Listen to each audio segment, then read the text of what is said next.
حضرت باعزید بستامی کہتے ہیں کہ میں نے اپنی ماں کے آگے ہاتھ جوڑے، میں نے کہا امی تجھے راضی کروں یا رب کو راضی کروں؟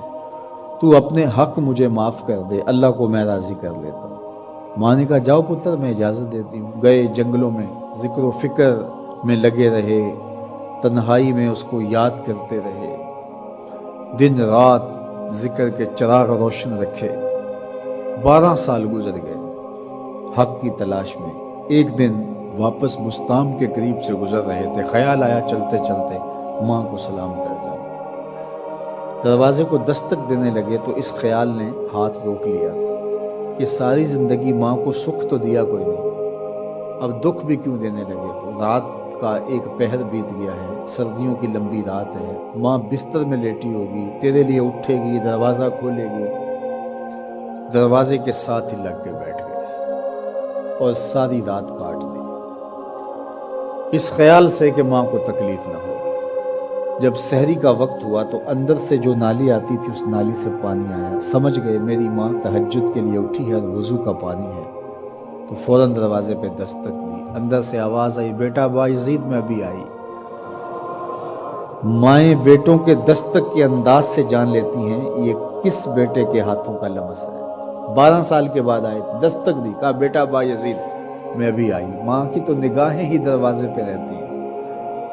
اللہ اکبر۔ کہتے ہیں کہ ماں نے دروازہ کھولا، 12 سال جنگلوں کی خاک چھانتے بیت گئی تھی، پراگندہ صورت، بکھرے ہوئے بال، پھٹے ہوئے کپڑے۔ میری ماں کی جب نگاہ میرے پہ پڑی تو اس کی چشمان سے موٹے موٹے آنسو ٹپکنے لگے، اور اس نے ایسے ہاتھ پھیلا کے کہا مالک میرا بیٹا باعزید تیری طلب میں نکلا تھا، تو نے ابھی تک اسے اپنا قرب نہیں دیا۔ حضرت باعزید بستامی کہتے ہیں 12 سال کی ریاستوں سے جو کچھ نہیں ملا تھا ماں کے اٹھے ہوئے ہاتھوں سے مل گیا۔ میں نے کہا مالک میں تجھے کہاں ڈھونڈ رہا ہوں، تو کہاں موجود ہے؟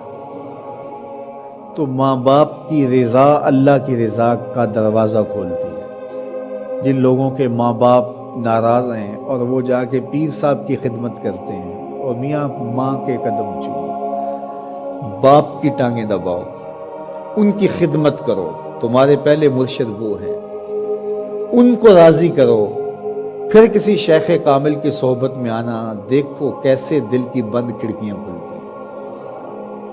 ایک مرشد تو ناراض کر رہا ہے اور دوسرے مرشد سے تمہیں کیا ملے گا؟ تو راستہ یہیں سے کھلے گا۔ والدین کو کبھی ناراض نہ کرو، والدین کو کبھی دکھ نہ دو، والدین کو کبھی تکلیف نہ پہنچاؤ، اور والدین کو بھی چاہیے کہ اپنی اولاد کو اپنا نافرمان نہ بنائے۔ ایک بزرگ فرماتے ہیں کہ مجھے برابر 30 سال ہو گئے ہیں کہ میں اپنی اولاد کو کوئی حکم ہی نہیں دیا، کوئی حکم نہیں دیا۔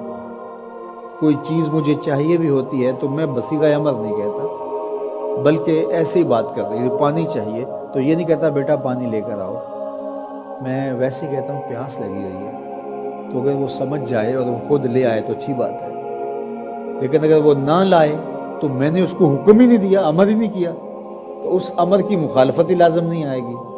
تو کہا 30 سال برابر گزر گئے ہیں، میں نے اپنی اولاد کو حکم نہیں دیا کہ کہیں وہ میری نافرمان نہ ہو جائے، چونکہ اگر وہ نافرمان ہو گئی پلے کچھ نہیں رہے گا۔